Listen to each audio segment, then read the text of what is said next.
Assalamualaikum warahmatullahi wabarakatuh. Kami dari kelompok 6 akan mempresentasikan tentang teori normatif. Di sini anggota kelompok kami terdiri dari 4 orang. Yang pertama, Adinda Titi Sujatanti, yang kedua Miftahul Khaliro, ketiga Konita, yang keempat Fani Iis. Selanjutnya, apa sih itu teori normatif? Nah, di sini teori normatif adalah tentang bagaimana akuntansi dipraktikkan. Teori normatif sering juga disebut sebagai a priori atau bersifat deduktif, karena bukan hasil dari penelitian empiris dan berjalan dari sebab ke akibat. Sistem deduktif sering disamakan dengan normatif. Teori normatif menggunakan pertimbangan nilai value judgment yang di dalamnya minimal mengandung sebuah premis yang mengatakan bahwa this is the way this thing should be. Teori akuntansi normatif berusaha menjelaskan bagaimana dan apa yang seharusnya dipraktikkan dalam akuntansi. Selanjutnya, Ghazali dan Saini 2007 T235 menyatakan hal yang sama sebagai berikut. Teori normatif berusaha memberikan pedoman apa yang seharusnya dilakukan berdasarkan pertimbangan nilai value adjustment yang digunakan dalam merumuskan teori. Selanjutnya, teori normatif hanya menyebutkan hipotesis tentang bagaimana sesuatu seharusnya dipraktikkan, tanpa menguji hipotesis tersebut. Teori normatif inilah yang mendasari lahirnya berbagai macam standar status guna merumuskan standar akuntansi. Nah, tujuan utama akuntansi keuangan ini adalah menyediakan informasi keuangan tentang suatu perusahaan yang dapat digunakan oleh pihak-pihak yang berkepentingan sebagai bahan pertimbangan dalam pengambilan keputusan ekonomi. PABS 1978. Selanjutnya, A. Untuk teori nilai kas ini atau current cash equivalent. Kritik terhadap akuntansi konvensional yang digunakan saat ini bahwa akuntansi yang berbasis historical cost dianggap tidak relevan karena memiliki beberapa masalah dalam kaitannya dengan kenaikan harga rata-rata atau inflasi. Chambers 1966. Current cash equivalent itu sendiri didefinisikan sebagai nilai kas yang dapat dihasilkan dari penjualan aset yang nilainya diukur dari nilai pasar atas barang yang sama. Muhammad 2003. Selanjutnya, current cost equivalent merupakan alternatif teori dari historical cost. Teori ini dimunculkan oleh gambar konsep cash equivalent. Ini berangkat dari pemikiran ilmu biologi yang menganalogikan antara perilaku manusia dengan mikroorganisme. Konsep ini yang kemudian diderivasi untuk dapat menjelaskan kehidupan yang lebih kompleks. Kas yang entitas harapkan dapat diterima melalui penjualan aset, sedangkan current cash equivalent merefleksikan harga yang harus dibayarkan pada tanggal neraca. Current cash equivalent pada prinsipnya beranggapan bahwa nilai market harus diukur atau tercermin dari kas atau uang. Nilai pasar yang ditampilkan oleh current cash equivalent lebih mempresentasikan keadaan ekonomi yang sebenarnya dibandingkan dengan historical cost. Sedangkan menurut gambar current cash equivalent dapat memberikan informasi mengenai kapasitas entitas untuk dapat beradaptasi pada lingkungan yang berubah dan mengevaluasi keputusan masa depan. Current cash equivalent dapat memberikan informasi mengenai kondisi perusahaan pada tanggal neraca, mempresentasikan keadaan ekonomi yang sebenarnya dan memberikan gambaran kapasitas entitas untuk beradaptasi pada lingkungan yang cenderung berubah. Selanjutnya, historical cost. Historical cost didefinisikan sebagai nilai agregat yang harus dibayar perusahaan untuk mendapatkan aset. Menurut Sujarjono, cost historis merupakan harga pertukaran yang telah tercatat dalam sistem pembukuan. Yang dimaksud dengan harga perolehan adalah harga pertukaran yang disetujui oleh kedua belah pihak yang tersangkut dalam transaksi. Historical cost diterapkan dalam akuntansi konvensional. Elliot berpendapat bahwa historical cost mengkonsumsikan uang memiliki nilai yang tetap sepanjang waktu.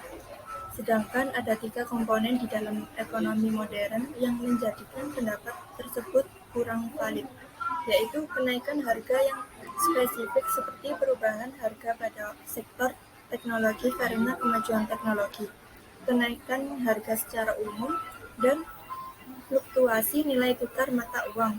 Dan Chambers mengatakan bahwa informasi yang dihasilkan oleh historical cost memiliki beberapa permasalahan terkait dengan relevansinya di masa inflasi. Ketidaksesuaian antara historical cost dengan kondisi ekonomi saat ini. Setidaknya ada 4 hal kelebihan historical cost, yaitu yang pertama, relevan untuk pengambilan keputusan ekonomi. Yang kedua, berguna sebagai fungsi kontrol. Yang ketiga, bertahan dalam waktu yang lama. Yang keempat, historical cost berdasarkan pada transaksi yang sesungguhnya, tidak pada kemungkinan. Kelemahan historical chart. Menurut Muljono, kelemahannya dibagi menjadi 5, yaitu adanya pembebanan biaya yang terlalu kecil karena pendapatan untuk suatu hal tertentu pada saat tertentu akan dibebani biaya yang didasarkan pada suatu nilai uang. Yang kedua, nilai aktiva yang dicatat dalam neraca akan mempunyai nilai yang rendah apabila dibandingkan dengan perkembangan harga daya beli. Yang ketiga, alokasi biaya untuk depresi. Amortasi akan dibebankan terlalu kecil dan mengakibatkan laba dihitung terlalu besar. Yang keempat, laba atau rugi yang terjadi yang dihasilkan oleh perhitungan yang didasarkan pada asumsi daya serabel monetary unit tersebut tidak lain apabila diukur dengan perkembangan daya beli uang yang sedang berlangsung. 5. Perusahaan tidak akan mempertahankan real kapitalnya dan ada kecenderungan terjadinya kanibalisme terhadap modal sehubungan dengan pembayaran pajak, perseroan, dan pembagian laba yang lebih besar daripada semestinya. Teori entitas memandang entitas sebagai suatu yang terpisah dan berbeda dari pihak yang menanamkan modal ke dalam perusahaan, dan unit usaha itulah yang menjadi pusat perhatian dan menyajikan informasi yang harus dilayani, bukan pemilik. Teori entitas mewakili suatu rangkaian evolusi sebuah konsep perusahaan sebagai suatu unit ekonomi yang otonom dan kompleks. Teori entitas memberikan petunjuk untuk perkembangan teori selanjutnya dalam akuntansi seperti teori kepemilikan dan studi empiris akuntansi. Perusahaan adalah instrumen hukum untuk menjalankan transaksi dan mempertegas batas antara hak dan kewajiban pada pemilik dan manajemen. Ekuitas bersih mewakili kekayaan bersih fundamental yang dimiliki pemegang saham dan berasal dari selisih antara aset dan kewajiban. Berdasarkan pernyataan standar akuntansi pemerintah, berikut adalah pengertian dari entitas pelaporan dan entitas akuntansi. Entitas pelaporan adalah unit pemerintahan yang terdiri dari satu atau lebih entitas akuntansi atau entitas pelaporan yang menurut ketentuan dan peraturan perundang-undangan wajib menyampaikan laporan pertanggungjawaban berupa laporan keuangan. Entitas akuntansi adalah unit pemerintahan pengguna anggaran, pengguna barang, dan oleh karenanya wajib menyelenggarakan akuntansi dan menyusun laporan keuangan untuk digabungkan pada entitas pelaporan. Praktek akuntansi dan prinsip akuntansi tidak sesuai untuk mengikuti dinamika karena tetap terhubung dengan perspektif teori kepemilikan yang muncul pertama kali di Amerika Serikat. Dengan diperkenalkannya kembali studi akuntansi biaya, akan tetapi informasi yang dimulai membutuhkan implementasi lebih lanjut untuk dapat mencapai kecukupan teoritis dari konsepsi perusahaan. Dengan artian, kebutuhan teoritis yang ingin dicapai hanya dengan pendekatan akuntansi biaya yang menekankan pada analisis kegiatan operasional korporat.